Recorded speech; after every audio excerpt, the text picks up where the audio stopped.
routine. First thing I'm gonna do this morning is get some studying in. Maybe like 30 minutes of it. I'm gonna start by doing some drills. So it's like 5 practice questions.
So this morning I'm doing some practice questions like for 20 or 30 minutes, and then I have to get dressed to go outside for RE training today. I also have to pack my lunch again.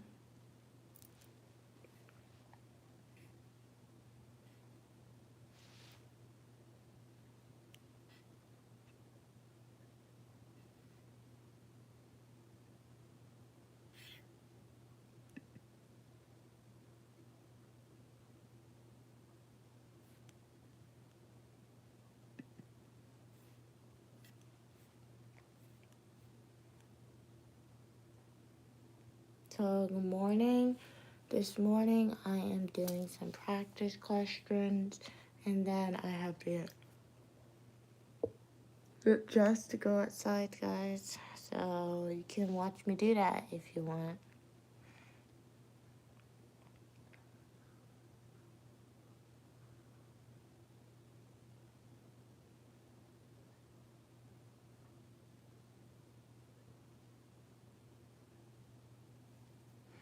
So for the new people watching right now, I'm doing practice questions, so it's going to be a little quiet, but feel free to drop a comment or a question. And then after, I'm going to get dressed because I have RA training today. Today is day number 2 of RA training, so I'll be outside from around 8:45 all the way until 8 p.m. 8 p.m. if I'm lucky. I say if I'm lucky because it might keep me late, so.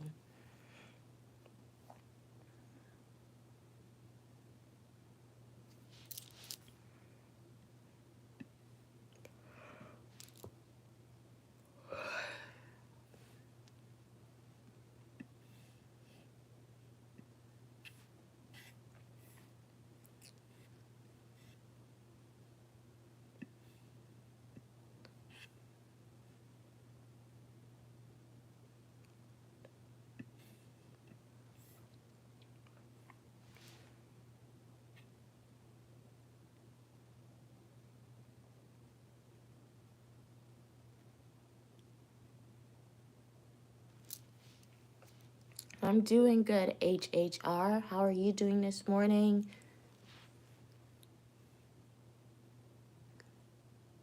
Hello, Ben. So, guys, feel free to drop a comment, but I'm not going to respond for a while. Let me answer these questions really quickly. But thank you for your comments, guys. Glad you're here.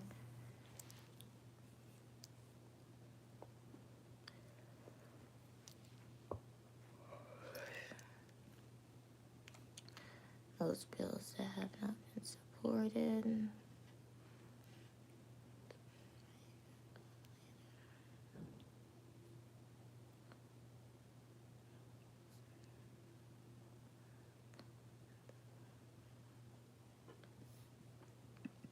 You've deleted all major money.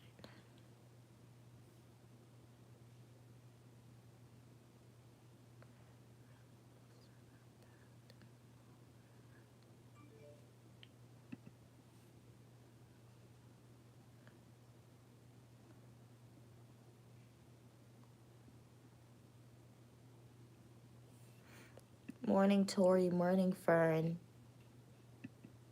Guys, wake up early. Hi, guys.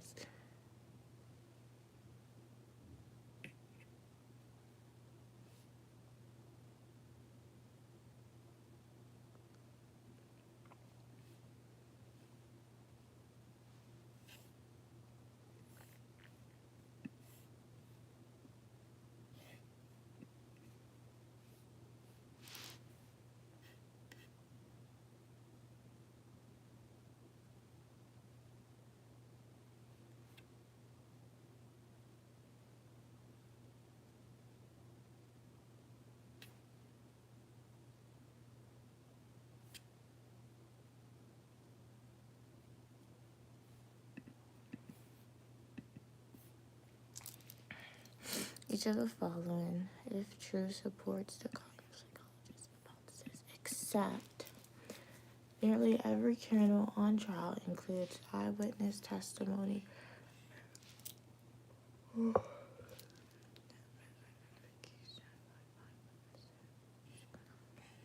sorry.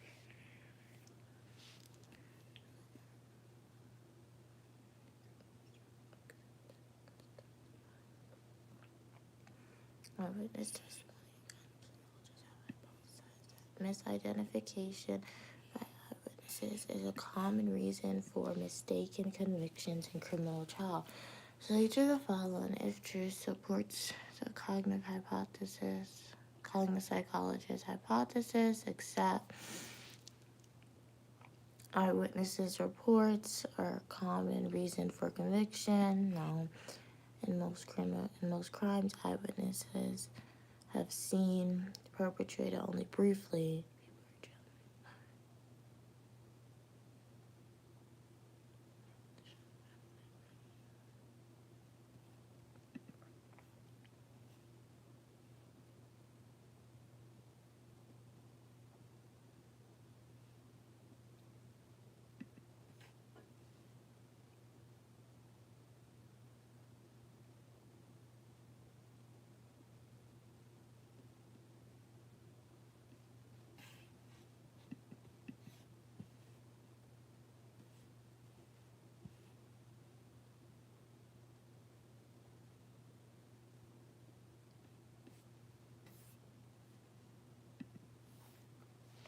The argument above would be strengthened if which of the following was true. Everyone likes theater.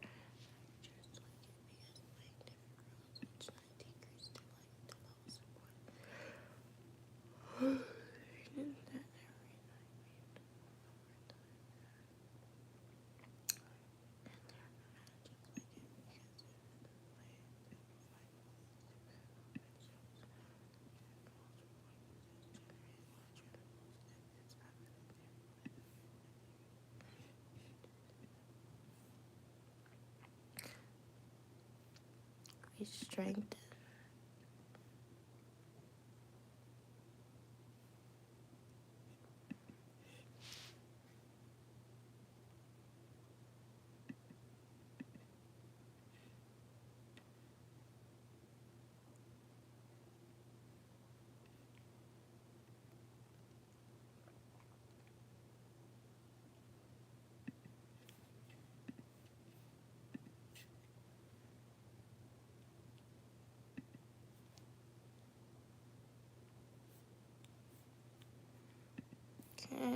Which of the following, if true, most strengthens the argument that the administration explanation is not believable?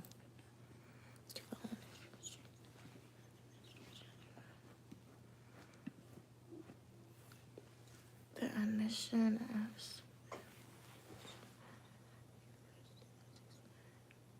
of... I was just reading that and I forgot what I was reading, guys. That happens sometimes.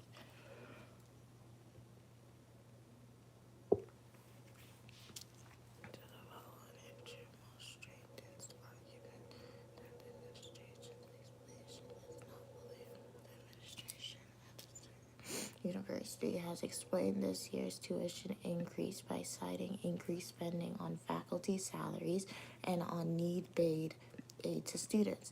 However, this year's budget indicated that faculty salaries constitutes a small part of the university's expenditures, and the only significant increase in scholarship aid has gone to academic scholarship awards regardless of need.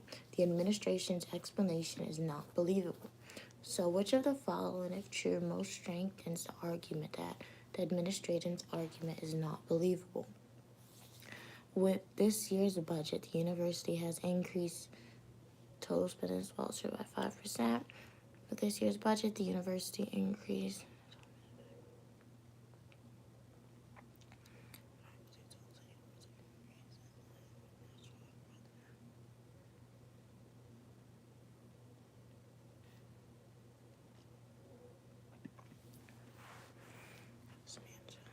of the greatest increase was in administrative costs, facilities, maintenance, and costs associated with, because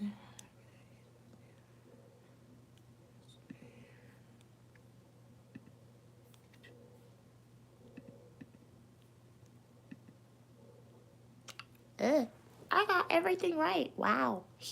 That is so surprising, ma'am. I did not expect to get everything right. Huh. Wow. That is so surprising. This is my first time doing a drill and getting everything right. Wow. I mean, it took me like 10 minutes. I need to work on my time, but I got everything right. Wow. I mean, the difficulty rating changes, but I got everything right. Difficulty rating is changing, but still. Wow, guys. That is something. I did not expect that at all, man. Wow. Okay, you can't celebrate because I'm about to go do some videos, watch some videos, but I did not expect that at all. That is so surprising. Okay, guys. My supervisor is awake. He sent a message in the Teams chat, so I want to watch a video, but let me see what that message is all about really quickly in case it's something I have to, like, bring outside with me. Hi, Diane. Thank you. Black is beautiful. I agree as well. Tell me one quote you live by. I forgot, man. It's on my Instagram handle, @UniqueLamia. If you're not happy where you're at something, I don't even know. If you're not where you want to be, something like that, I don't know. I'm going to go on my Instagram and read it to you guys. Lefty or L-E. Lefty, like my mom always says, it's the glory of God to conceal a matter, and it's the duty of kings and queens to seek out the answer. So check out my previous live videos to discover my age. Guys. Okay. What is it? Who asked the quote of the day? William, my quote of the day, or the fact that you're not where you want to be should be enough motivation for you. That's my quote of the day. Please, guys, like the video. Don't forget to comment. Share the video, please. I checked. I have like 683 subscribers. Can we get to 690 or 685? Would greatly appreciate it, guys. So let's continue to do some videos because honestly I don't have enough time, and when I come back later I will not have enough time to like do a full practice session. So this is not even going to be a full practice question, just getting some questions answered and see if it does something. This whole week is busy, man. did on this question. First, I hope you noticed that this is an RRE question. This is not a necessary assumption question. We're Don't forget to subscribe for more videos like this, guys. asked to help to explain, right? Help to explain something. But actually, upon closer inspection, what is it that we're asked to explain? Why this, right? Why this? And what is this? This is just the conclusion. You see the conclusion indicator. So in other words, we're being asked to explain why this is the conclusion, which means we're asked to explain why this follows. Also, really quickly before I forget, check out my Instagram at uniquelymia. The link is in the bio on my community conversations tab. When I'm outside, since it's already training, I do stories, Instagram stories, and you can ask questions while I'm outside and I can answer it for you. What's it like being an RA and everything. From this? And that's a good question, because as it stands, there's a big fat question mark over here. I'm not sure what's happening. How is it that these claims amount to this conclusion? And the reason why I don't understand is because the argument makes a huge assumption. It makes a huge assumption. So if we find the assumption, we have helped to explain why the conclusion follows from the premise. So in this particular question, RRE and assumption just collapse into each other. Right? You're just doing the same thing.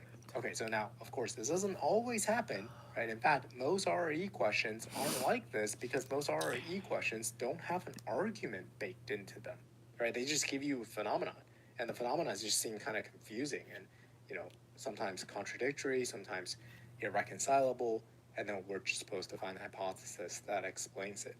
But here, as it happens, we're kind of just doing an assumption question, right? Okay, so now there is a lot that's difficult about this question.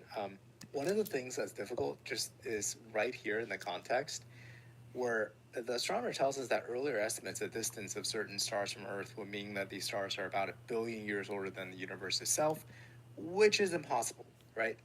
This is just an impossible scenario. Okay, so what do we do? How do we reconcile this scenario? Well, there are lots of ways to do it. One way is just say that, the universe is older than we thought, right? The universe is older. Another way is to say that stars are younger than we thought, right? Because right now it just doesn't make any sense. The stars can't be 1 billion years older than the universe. So either the universe is older or the stars are younger, okay? That is a crucial realization. That's a crucial realization, because without that realization, it's not clear how you're going to interpret this. Help to resolve the earlier conflict between the ages of these stars and the age of the universe. But with that interpretation, now we have a path to figuring out what this astronomer is talking about. Okay, so now let's keep reading. Right, my estimate of the distance indicates that the stars are much farther away than previous. Okay, so earlier estimates of the star, right? So this is Earth, right? This is the star. Earlier estimate thinks that, it's over here. Now what? Now we think that the star is way farther out. Okay, let's keep going. And the farther away the stars are, right? The farther away, the greater their intrinsic brightness must be, given their appearance to us on Earth. Okay. See, this is also really tough to understand. There's this relationship between three entities, and I do want to talk about that. But before I do, I'm wondering if you can just approach this formally, because you do have a shot at getting this right. If you thought about what this means, okay, if you thought about what this means and you realize that there was an inference to mine out, which is that either the universe is older or the stars are younger. Okay, so if you realize that, then you might have a chance of approaching this just kind of formally. Meaning, look, they told us distance is greater now, which means intrinsic brightness is higher now, right? These stars are now intrinsically brighter. And so if you're going to say that the new estimates of distance resolve the earlier conflict, you just have to say that the greater the intrinsic brightness, the what? The younger the star. That resolves the conflict. And that's why C is the correct answer. The brighter a star, the younger it is. Now, I mentioned that I want to go back to this idea because it is it's kind of a tough idea to understand, I think. you have this concept called distance, right? Distance meaning distance from observer, okay? How far something is from the observer. And then you have this other idea called the apparent brightness. And then you have this other idea called the intrinsic brightness. These are all different ideas. Distance is probably the easiest to understand, just how far you are from something, right? Think about an airplane. An airplane's not that far from us in comparison to a star. A star is a lot farther away, okay? Now think about apparent brightness. Apparent brightness is just how bright something appears to us. That's a different concept from intrinsic brightness. Okay, intrinsic brightness is how actually bright an object is. For example, candlelight is not as intrinsically bright as an airplane light, which is not as intrinsically bright as a star. Okay, but all three can have the same apparent brightness if you what? If you mess around with distance, right? I mean, you take that star, which is super, super, super bright, and you just increase the distance by a lot. You just throw it towards the end of the universe. You know how bright that super bright star, the intrinsically super bright star, will appear to us? Not bright at all. In fact, we probably can't even see it, right? So a mere candle flame will appear brighter than that star because the candle flame is a lot closer to us. Okay, and you can think about an airplane as sort of a, in between kind of thing. But you see, so all three of these concepts are related to each other. So that's what the astronomer is talking about here when he says, the distance, right? You see what changed here was the distance. We used to think it was here like this. So the apparent brightness, of course, didn't change. Still standing on the surface, we're still looking at the star. It still looks the same, right? It's not like all of a sudden the star looks brighter, then something happened to the star, right? So the apparent brightness didn't change. But if the distance changed, right? If there's change in this distance, which the astronomer said, you push the star farther out, which means what must be true about this? It must be intrinsically brighter. Otherwise, how can it look the same? That's the logic of this argument. Now, like I said, that's just these three concepts, right? There's still another key concept that's missing, which is the age. What does the intrinsic brightness have to say about the age of the star? Well, C tells us the brighter the star is, the younger it is. And that's how this gets resolved. Okay, so that's why this question is, I think conceptually this question is very challenging. And look what they did in answer choice D, which is so devious. They put in something here, how bright a celestial object appears, right? The apparent brightness, this concept here, depends on how far away, depends on the distance. Okay, I'm gonna multitask, man. I'm going to listen to the video and iron my clothes because time is moving. And I have stuff I need to do, man. So let me set this up so I can iron my clothes, listen to the video, and so you guys can see me doing both. I do not want to be rushing when it gets to 8 o'clock. And if I wait, I will be rushing, guys.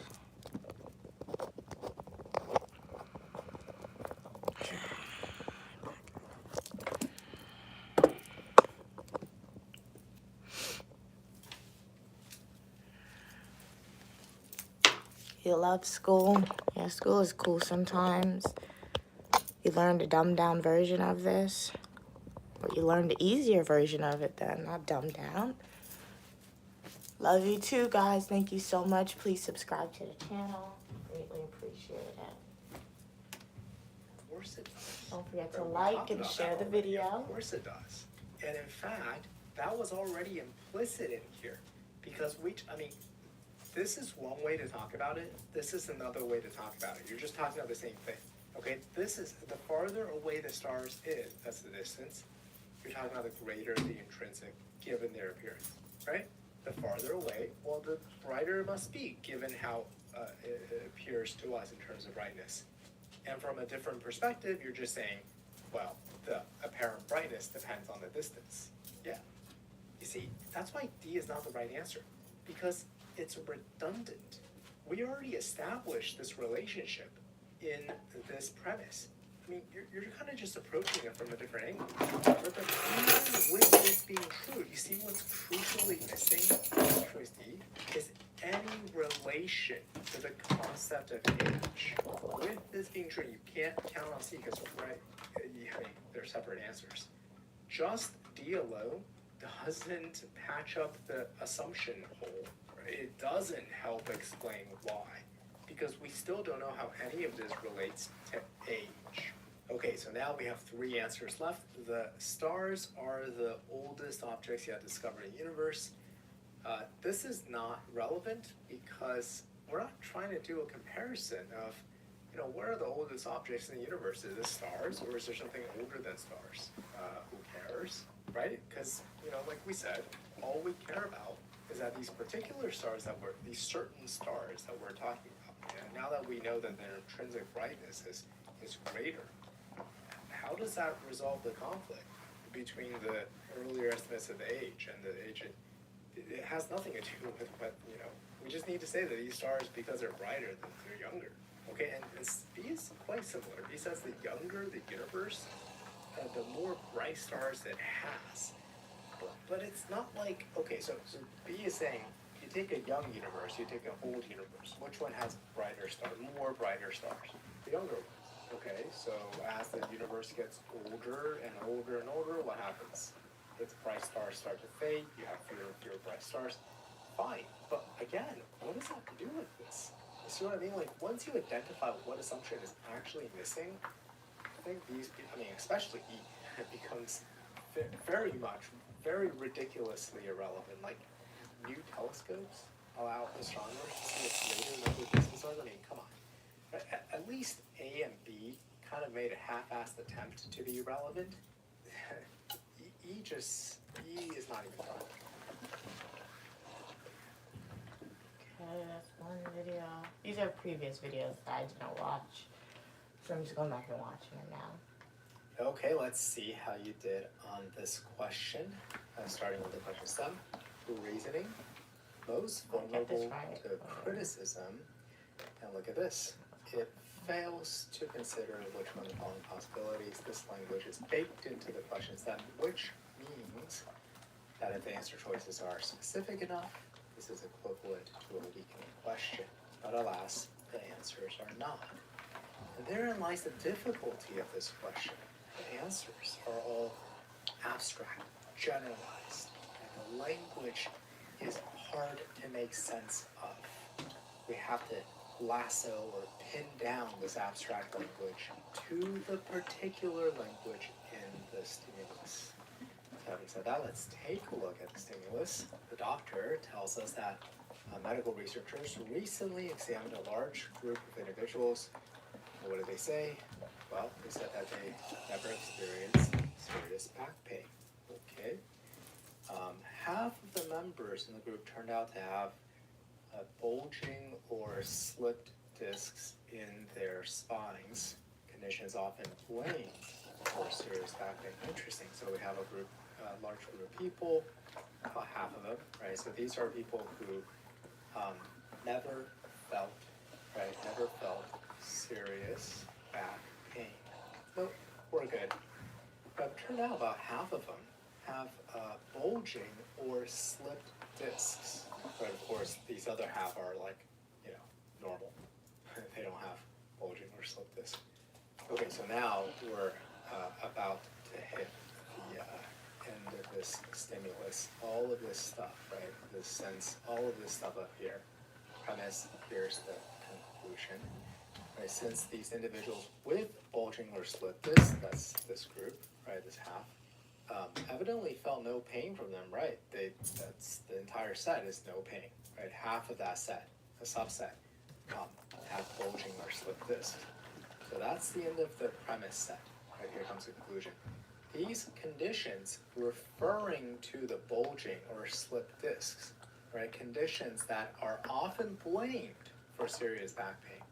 The doctor is saying, hey, these conditions could not lead to serious back pain in people who do experience such pain. So for people who do have back pain, whatever the cause, right? Whatever the cause, the doctor is saying it's not bulging or slip disc. Okay, so that's the conclusion, right? Bulging or slipped discs. And I do want you to recognize that this is a causal hypothesis, just in the negative form, right? If you want to hypothesize, bulging or slip cause serious back pain, right? The doctor is saying nope to this whole thing. No, right? That's not the case, right? Or not. It's denying this causal relationship.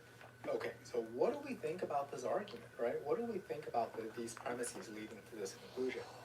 Well, to evaluate this argument, of course, is causal logic, so we have to think in causal logic. In particular, hopefully by this question, you'll notice that this phenomenon, this effect that we're trying to figure out the cause of, is a complex phenomenon. Back pain, serious back pain. Could it not be that there are multiple causal forces at play here, right? Maybe they all interact. Maybe some of them are more serious causal. Can I iron a hat? I don't know. That's why I shouldn't iron. Anytime I iron, I always want to iron a whole bunch of stuff I can't iron. Forces than others? That's a rhetorical question. Of course, the answer is yes. Serious back pain is one such complex causal phenomenon. The reason is because This is ridiculous. it's just Why so am I ironing a vague, hat? right? Like, what do you mean serious back pain? That this describes so many different things. If someone falls and breaks their back, that's serious back pain. If someone has like a chronic back condition from, I don't know, sitting in an office chair for a decade, that's also serious back pain, but those are so different, right? But they all get lumped together into serious back pain. So then, yeah, you know, you're gonna have different causal factors. Okay, so now the premises above, the premises that we have, do amount to a strong argument that bulging or slip discs definitely are not sufficient to cause back pain. Okay, that's for sure. Because if they were sufficient, meaning that's all it took, right? They alone, if present, will result in back pain. If that were the case, then you couldn't have this. You couldn't have a set of people with bulging slip discs but don't feel back pain, right? Because the claim is that this is somehow supposed to be a sufficient cause. Sure. So yeah, these premises do amount to showing that bulging or slip discs are not sufficient for causing back pain. But you know what? They don't amount to showing that they're not causes at all, right? In other words, this conclusion doesn't follow. It doesn't follow that these conditions could not lead to serious back pain, okay? Because there's a difference between a sufficient cause versus a causal factor, right? Now, let's think back to the quintessential causal example of smoking and lung cancer. I mean, we know smoking is by no means a sufficient cause of lung cancer. That's just not true. But smoking, nonetheless, is a causal factor in contracting lung cancer, right? Because that's just how causation works. If you ignore this, then here's the analogous argument we can make. Okay, so the doctor says, medical researchers recently examined a large group of individuals who have never contracted lung cancer, right? Okay, so let's go with this analogous situation, right? You know what? Lung cancer, nope, you don't have it. Half of the members of the group turned out to have been long-term heavy smokers, a habit often blamed for lung cancer, right? Okay, great. So half of this group heavy long-term smokers, right? Half the group, heavy long-term smokers, no lung cancer. Let's keep going. Since these individuals, long-term heavy smoking individuals, have never contracted lung cancer, here comes the conclusion, this practice of long-term heavy smoking could not lead to lung cancer in people who do have it. It's ridiculous, right? Heavy, long-term smoking cause lung cancer and that's not the case, right? There is this, there is a negative causal claim, right? There is no causal relationship between, right? Hopefully you can see this is just patently ridiculous. But you know what? Without a proper causal theory, you can't articulate why this argument is ridiculous. And believe it or not, it actually took the scientific community a couple of decades to come to a consensus about why this argument was ridiculous. And that consensus involved coming up with these nuanced ideas about, differences between a necessary cause or a sufficient cause versus like a causal factor, right? Ideas about like, hey, you know what? Lung cancer is a pretty complex phenomenon. There could be plenty of different causal pathways, right? Serious pain is a complex phenomenon. Just because bulging or slip discs aren't a sufficient cause doesn't mean they're not a cause at all. So that's the causal analysis, right? Let's get back to this particular question at hand. Even with this understanding, it is still a hurdle to identify answer choice B as the correct answer. Okay, so B says a factor that's not in itself sufficient to produce certain effect may nonetheless be partly responsible for that effect in some instances. That's pretty convoluted, right? It is also precisely the right answer. It's difficult to see why. In order to parse this, we have to take this abstract language, right? This abstract, a factor.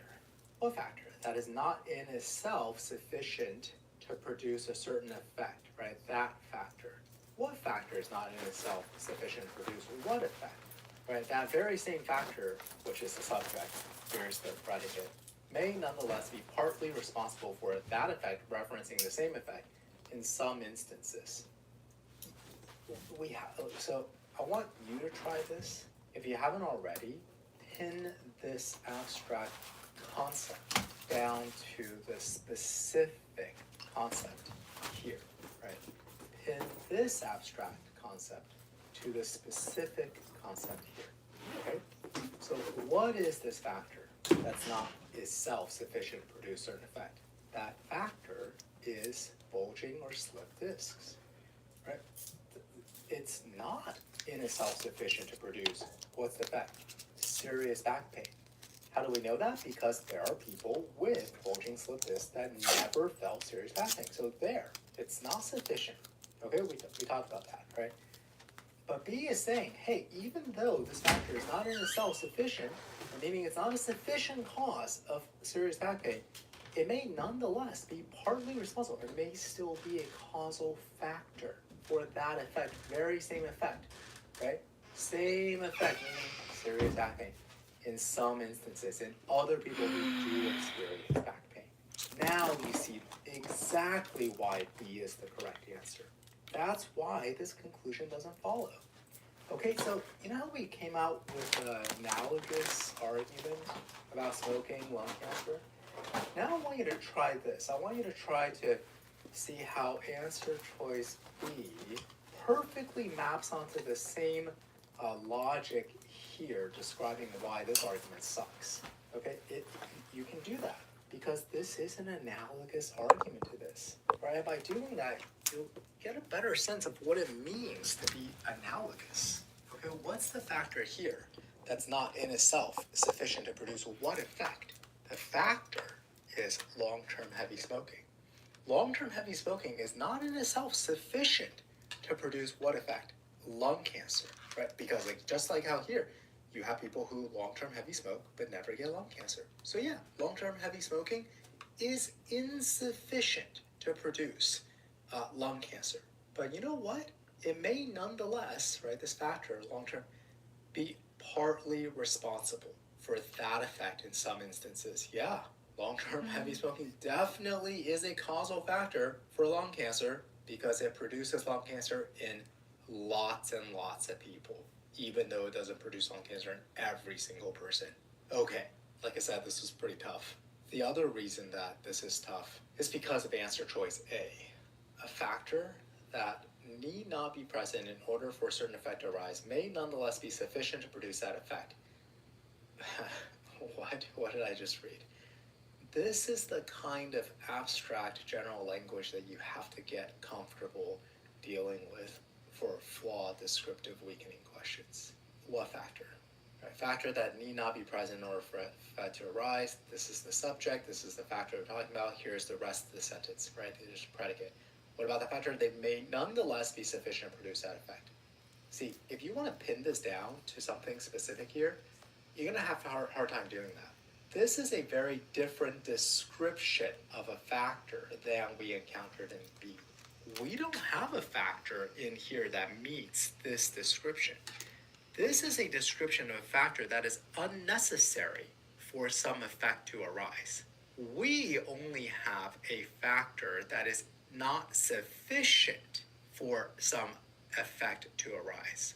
We don't have in this argument a factor that's unnecessary for a factor to arise. But you know what? We have encountered two previous questions before where A would have fit, or at least, let me just be clear, this part of A would have fit, right? In other words, a factor that isn't necessary for a certain effect to arise. That's a good idea, D. I didn't even think about that. That's true, to be honest. Elijah, you going to sleep? Okay, Elijah, get some sleep. Thank you for tuning in. You were on early. I woke up pretty early. Well, I don't wake up early. I woke up late for me, but I don't know. I went to sleep late, so that's fair, but it's okay. Hi, Markel. Glad you're here. I'm doing good today. You just heard a video playing. I was doing some LSAT practice. This isn't a full practice course. Normally, full practice course for me is like 3 hours, but I don't have 3 hours and I'm not waking up at 4 a.m., especially if I go to sleep so late. But Dee's right. I will walk with my tourist stick today. So since tourists generally do have a tripod in their hand.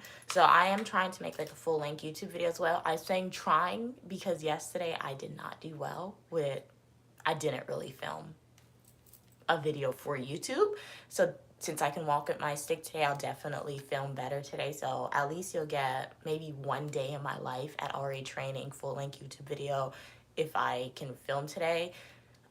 Guys, definitely do consider subscribing to the channel, liking the video. We greatly appreciate the support, guys.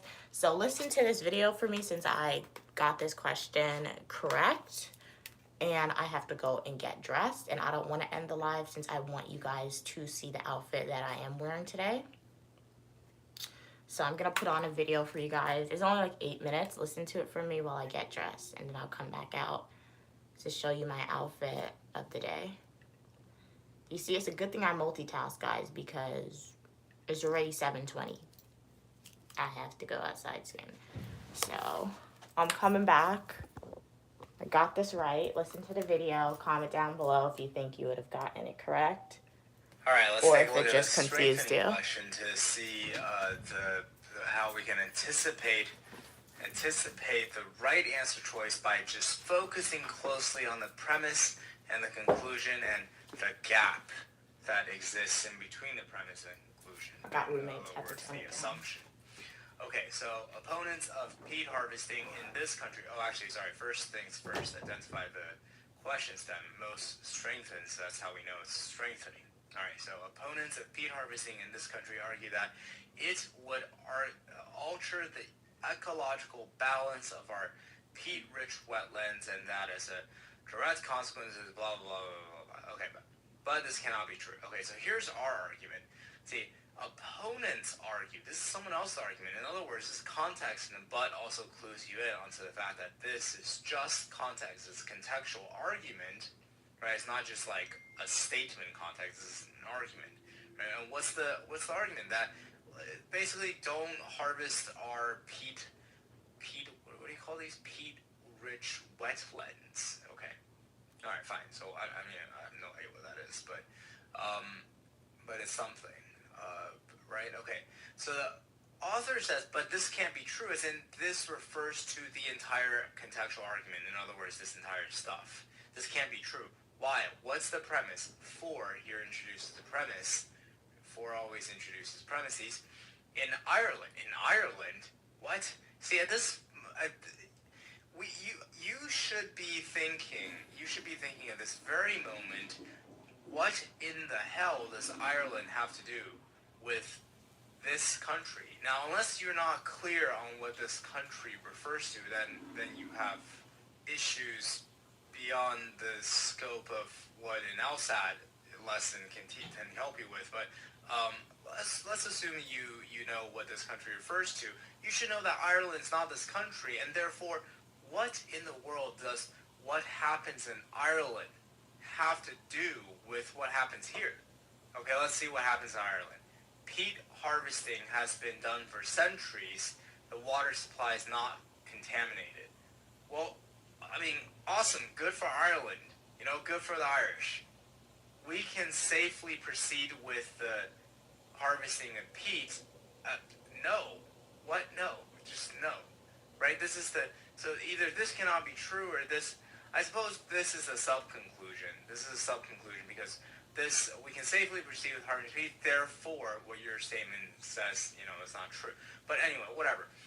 It's just, this premise is irrelevant to our conclusion.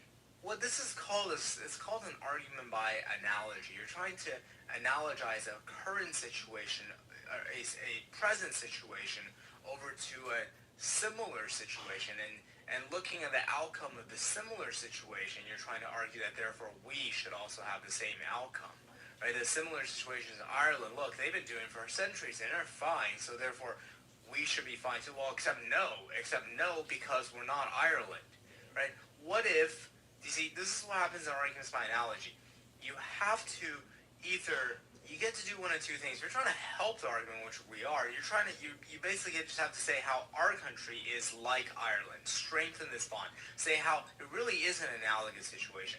Otherwise, if you're trying to hurt the argument, you just say, no, our country is not like Ireland. You see, going one way, you help the argument. Going the other way, you hurt the argument.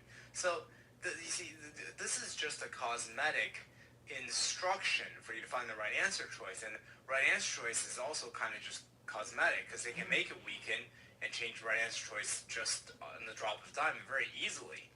Okay, so all right, the important thing is to realize that for arguments by analogy, this is what you do, but even more general than that, because an argument by analogy, you got to remember the specific form, but forget this. Just generally remember premise, conclusion, right? Does this conclusion follow from the premise? If you just remember this, and just pay close attention to the fact that the premise is talking about what's happening in Ireland, so how in the world can we say therefore it's safe for us to harvest peat? Are we really that similar to Ireland? That's the question you need to answer. And he says, over hundreds of years, the ecological balance of all areas changes slowly but significantly. Sometimes, wow, I'm falling asleep, this is so boring. And completely useless. Right? How does that help our premise become more relevant to our conclusion?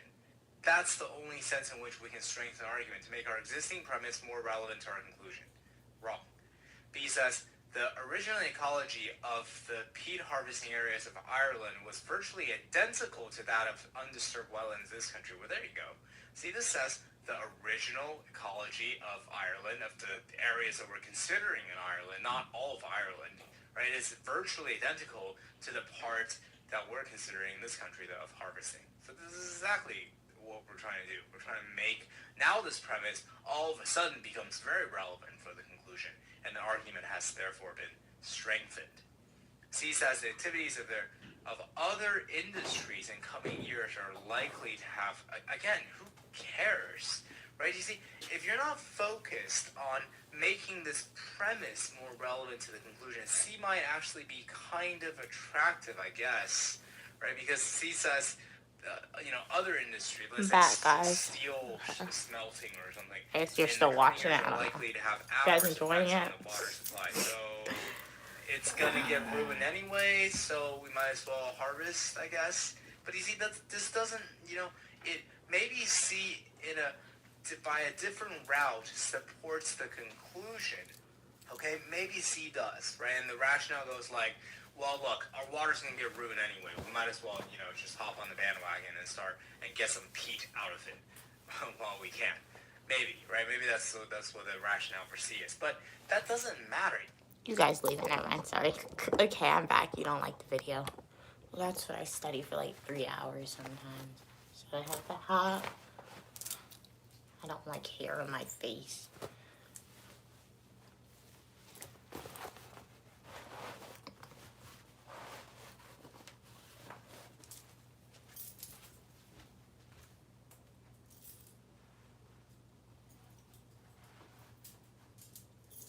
I don't wear lotion. Baby oil is better to me.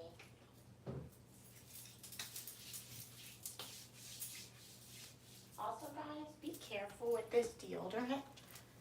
I wore this deodorant yesterday and I didn't smell or anything, but I don't think it's good deodorant because like my underarm kept sticking.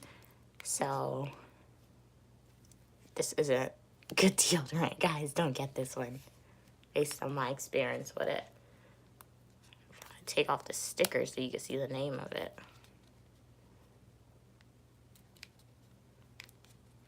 Stickers stuck on it, but I got it from Dollar General, so maybe just don't buy deodorant from Dollar General, guys.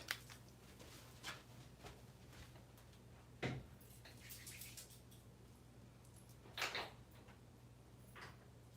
then I have these shoes. Should I wear these shoes? The theme today is tourist tacky, guys. So, what do you think about these?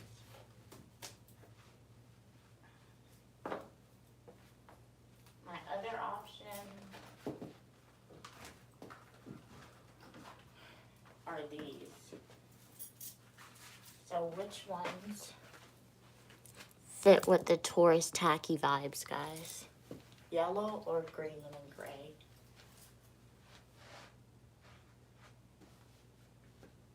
They're both comfy, so you don't have to worry about asking which one is comfy for me. I will say I've never worn the yellow, so, but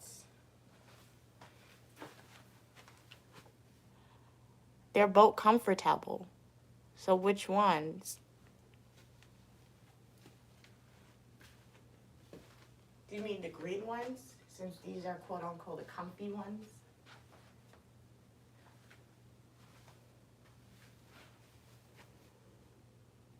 Okay, so yellow looks more tacky, so we're going with the tacky vibes today. So I guess yellow is yellow one today. My tacky is so fashionable because people were describing their outfits yesterday, and that sounds really not fashionable.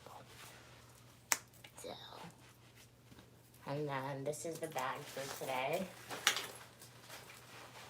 I like matching when I can with colors. And then, should I wear my sports bra? I don't like this thing. I'll decide later.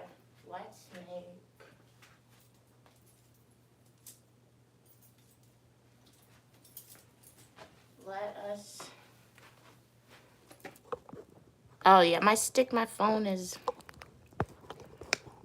on the tripod, but let me plug you out for a minute.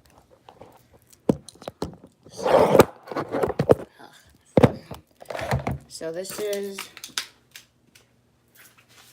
outfit, and I would have my tripod. I guess I attached my phone to it.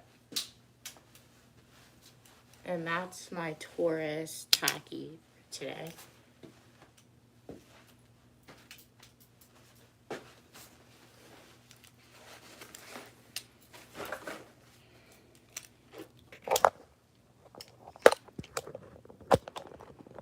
Okay guys, so I'm gonna log off now.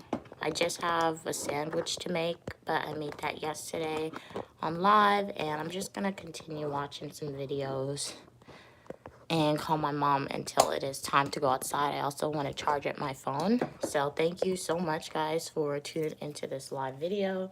I really hope you enjoyed it. As always, you know, I enjoy.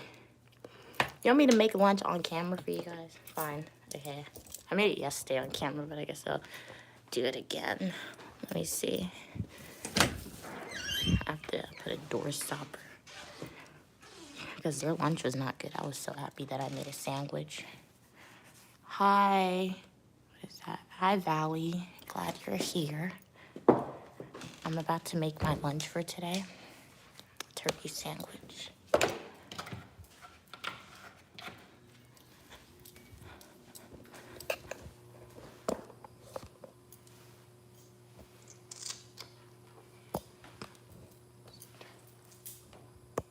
I'm doing good. How are you doing?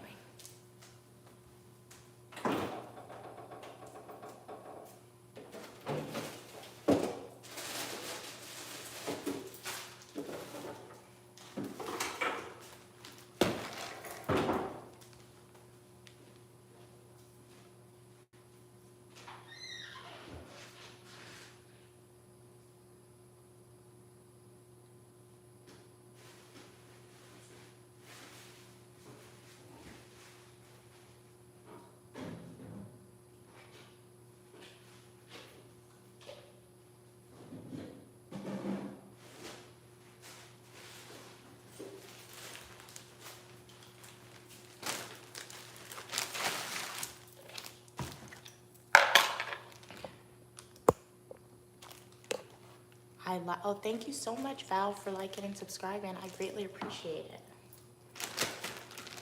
Please, guys, continue to share the video, like the video, and subscribe to the channel.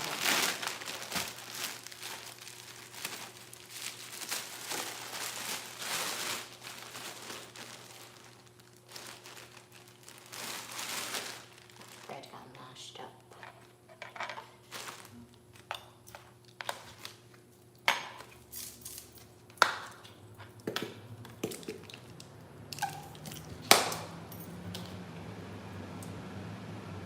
Yesterday on live, Sebastian said to spread it evenly, the mayonnaise.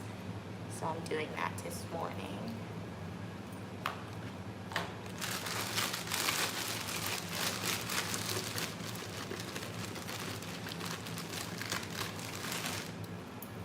Old beef lettuce.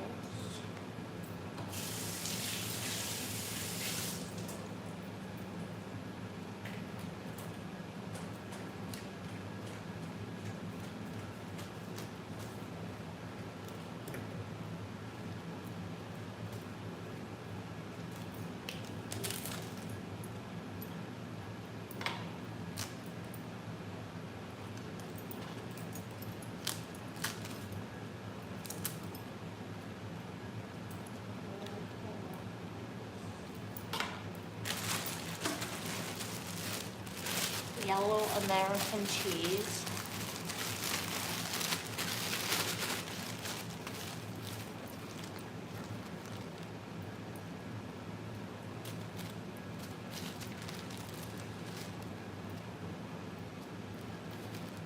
See if it'll break. Cheese sometimes breaks in.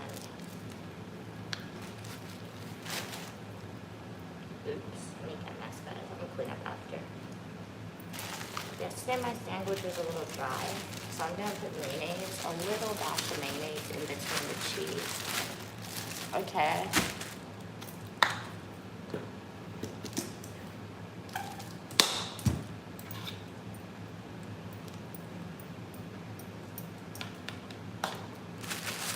Then I have honey turkey.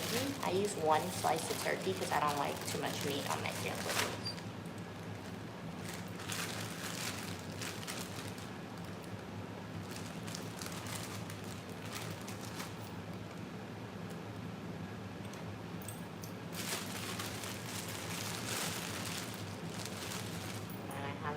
Bread. Oh, I have to put mayonnaise on that one.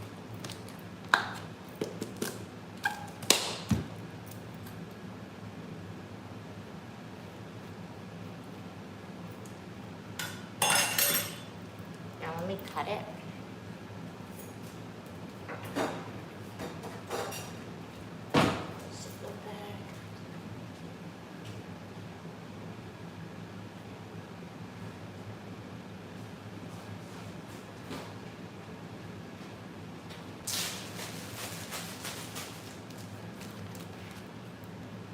Listen for the crunch. Let's see if we hear a snap, guys.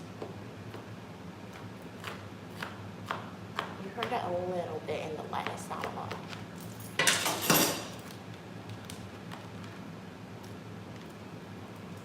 My sandwiches are kind of regular. a little bit. This is how I like it. Ooh, that was a bad cut. It's okay though.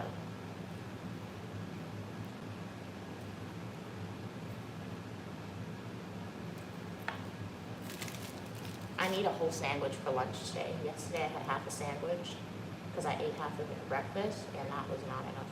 Oh man, what happened, man? Okay, this should be. It's okay.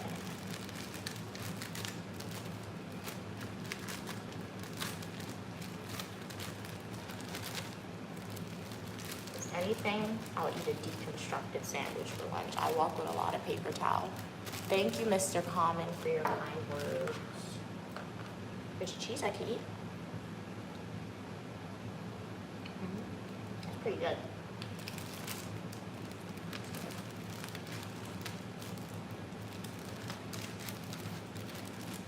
So this is my lunch.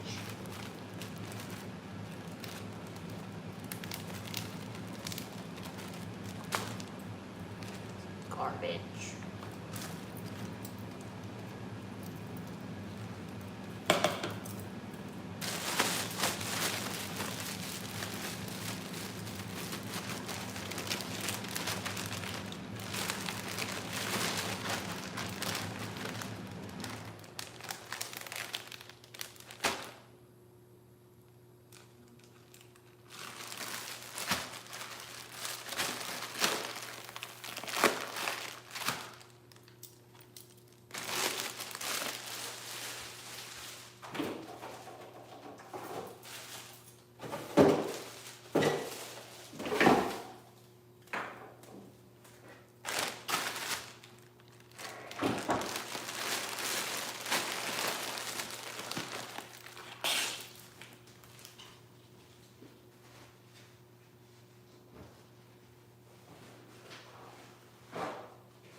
I'm heating up some food that my mom cooked for me.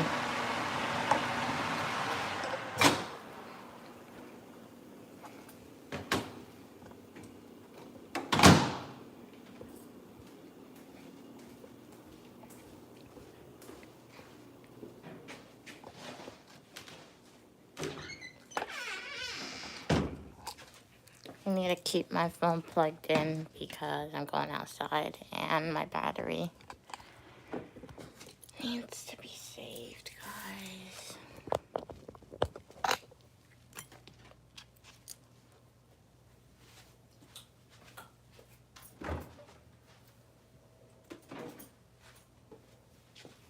Mango sauce.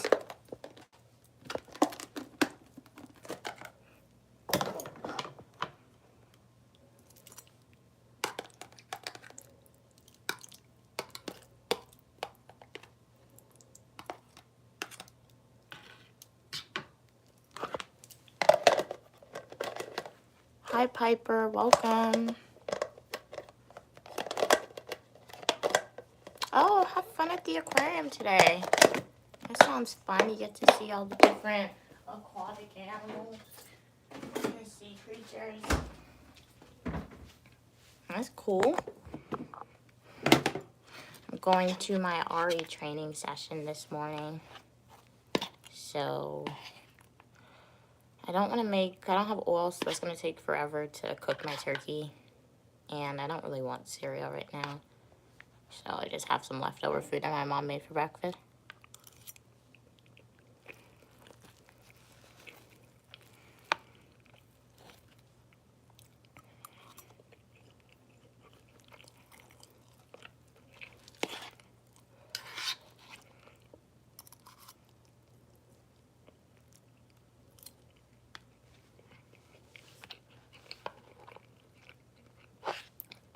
Yeah, it tastes pretty good too, Piper. What did you eat for breakfast?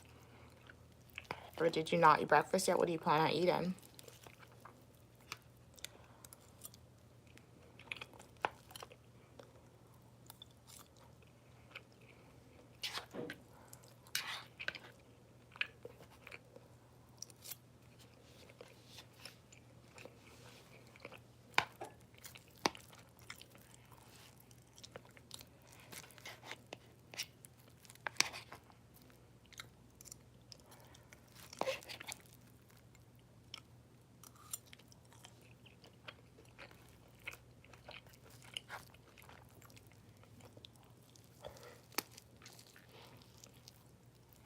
Remember, guys, please consider subscribing to the channel, liking the video, sharing the video. Let's get to 1,000 followers. Last time I checked, I had 684. Thank you so much for 684 subscribers. Can we get to 685 with this live?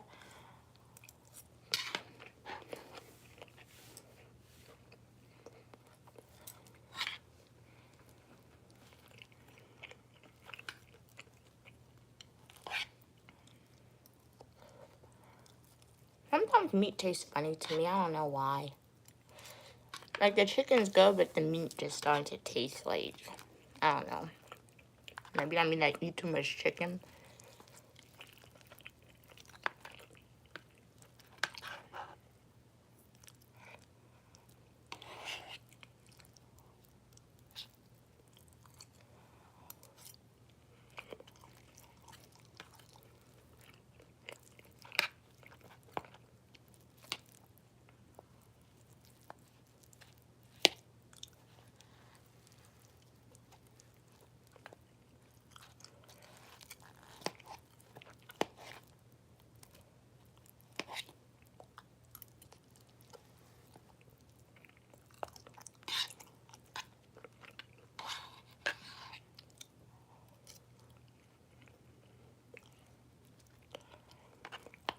It's in the fridge, so if it's not cold in the fridge, I don't know. It's broken.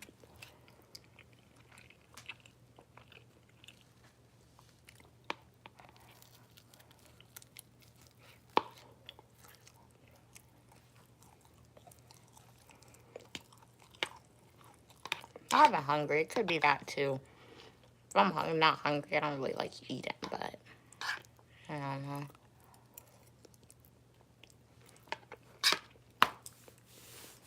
I'm not trying to make my fridge colder than it actually is. I don't do that, guys.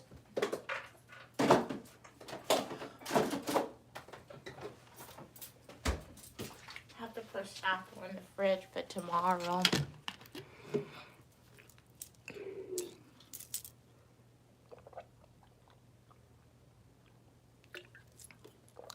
Eight o'clock, almost 10 minutes till 8, guys.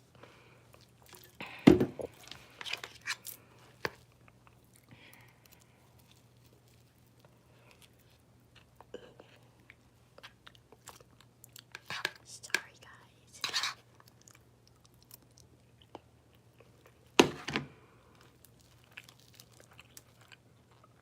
For all the new people, I'm eating breakfast right now. My mom cooked me food, so that's what I'm eating for breakfast. Woke up this morning, did some practice problems. Got dressed. Packed my... That is very charcoaly. That is very charcoaly, ma'am. It tastes good, though.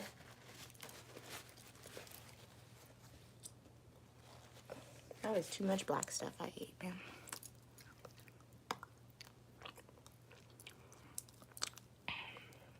Chow mein is my favorite recipe. I'm trying to save that, so it's still frozen, guys. We saw what?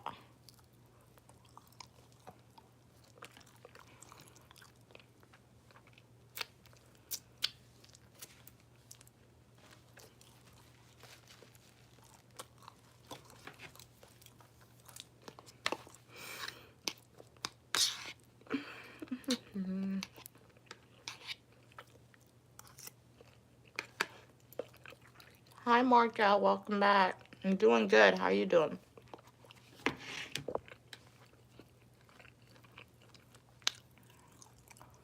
Everyone, well, 58% of you guys said you're going outside today. 42% of y'all said you're staying inside today. So most people are going out today. Oh, thank you. My mom made it. So, eating out for breakfast because it'll fill me up until lunch probably. One thing you do not want to have outside when you're going through training is a headache. So, I'm not that hungry, but I'm trying to, like, force the food down my stomach or to eat or whatever. Thank you.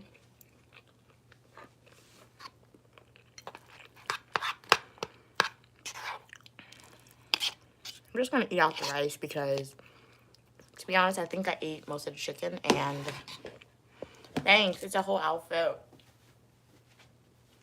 Today is tourist tacky, so I don't have tacky clothes, but I'm mixing prints, so hopefully, or it's a tourist vibe.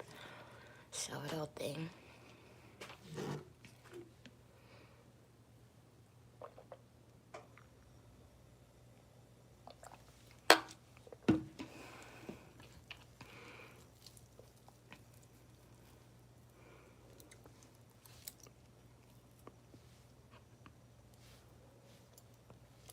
Yeah, this meat tasting kind of funny. I'm not eating the meat no more, man. This is the best drink ever, Snapple Peach Tea. You can find it at your local Walmart, but it's expensive. It's expensive in the South. I'm gonna block this video. Oops. Sorry. It's expensive where I'm at, guys.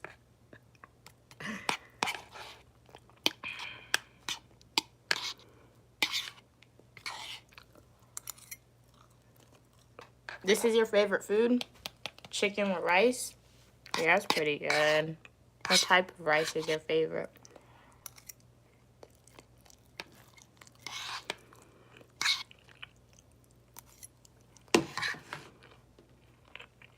Okay, guys, I'm done. Like, I'm gonna scrape out my plate and wash my dishes really quickly because I'll come back. I'm gonna take the garbage out today as well because I don't want this food Could be smelling in my room.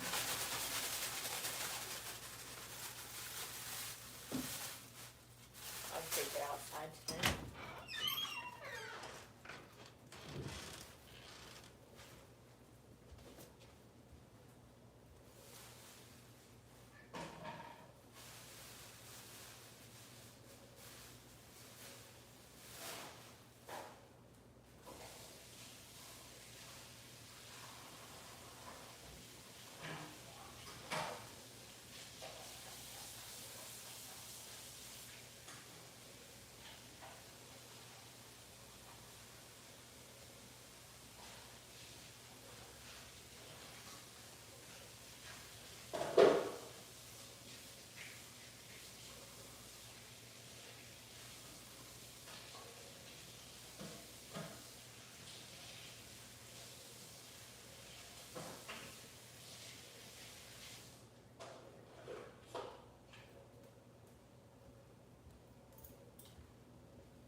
Well, guys, what happened? Nice to meet you as well. Well, feel better, and hopefully you could come back to the next live video that I do, or post your question or whatever you want to tell me in the comment section of one of my full-length YouTube videos.